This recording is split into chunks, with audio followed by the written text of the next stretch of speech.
உங்களை மாற்றிக் கொள்ளுங்கள், உலகத்தை அல்ல. நீண்ட காலத்திற்கு முன்பு ஒரு மன்னரின் ஆட்சியில் மக்கள் மகிழ்ச்சியாக வாழ்ந்தனர்.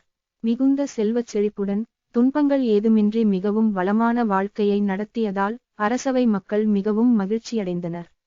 ஒருமுறை மன்னர் வரலாற்று முக்கியத்துவம் வாய்ந்த இடங்களுக்கும் தொலைதூர இடங்களில் உள்ள யாத்திரை மையங்களுக்கும் செல்ல முடிவு செய்தார்.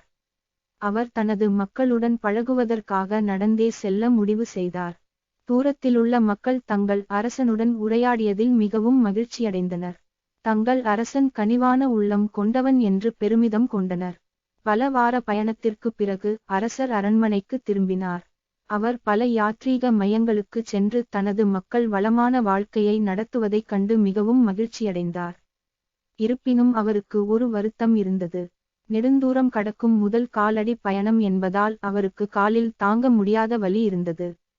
சாலைகள் வசதியாக இல்லை என்றும் அவை மிகவும் கல்லாக இருப்பதாகவும் அவர் தனது அமைச்சர்களிடம் புகார் கூறினார். அவனால் வலி தாங்க முடியவில்லை. அந்தச் சாலைகளில் நடந்து செல்ல வேண்டியவர்களுக்கும் வேதனையாக இருக்கும் என்பதால் மிகவும் கவலையாக இருப்பதாக அவர் கூறினார். இதையெல்லாம் கருத்தில் கொண்டு தனது ராஜ்யத்தின் மக்கள் வசதியாக நடக்க நாடு முழுவதும் உள்ள சாலைகளை தோள்களால் மூடுமாறு தனது ஊழியர்களுக்கு கட்டளையிட்டார். போதிய அளவு தோலை பெறுவதற்கு ஆயிரக்கணக்கான பசுக்களை கொல்ல வேண்டியிருக்கும் என்பதால் மன்னனின் மந்திரிகள் அவருடைய கட்டளையை கேட்டு திகைத்தனர். மேலும் இதற்கு பெரும் தொகையும் செலவாகும். இறுதியாக மந்திரி சபையிலிருந்து ஒரு ஞானி மன்னனிடம் வந்து தனக்கு இன்னொரு யோசனை இருப்பதாக கூறினார். அதற்கு மாற்று வழி என்ன என்று மன்னர் கேட்டார்.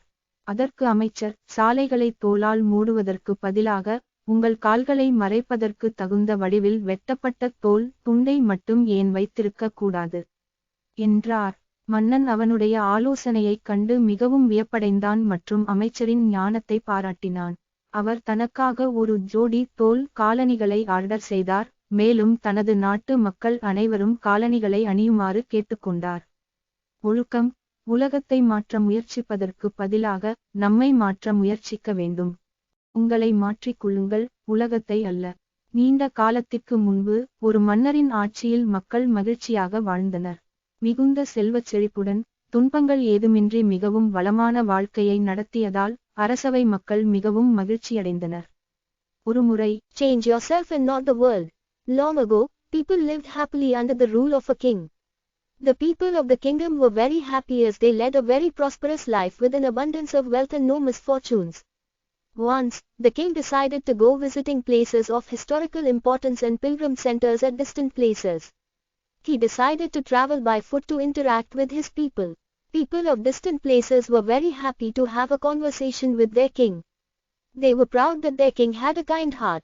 After several weeks of travel, the king returned to the palace. He was quite happy that he had visited many pilgrim centers and witnessed his people leading a prosperous life. However, he had one regret. He had intolerable pain in his feet as it was his first trip by foot covering a long distance. He complained to his ministers that the roads weren't comfortable and that they were very stony. He could not tolerate the pain. He said that he was very much worried about the people who had to walk along those roads as it would be painful for them too. Considering all this, he ordered his servants to cover the roads in the whole country with leather so that the people of his kingdom can walk comfortably. The king's ministers were stunned to hear his order as it would mean that thousands of cows would have to be slaughtered in order to get sufficient quantity of leather. And it would cost a huge amount of money also. Finally, a wise man from the ministry came to the king and said that he had another idea. The king asked what the alternative was. The minister said, instead of covering the roads with leather, why don't you just have a piece of leather cut in appropriate shape to cover your feet? The king was very much surprised by his suggestion and applauded the wisdom of the minister. He ordered a pair of leather shoes for himself and requested all his countrymen also to wear shoes.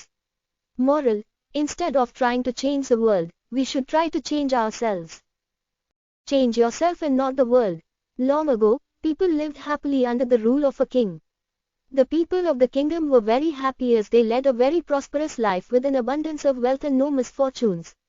Once, the king decided to go visiting places of historical importance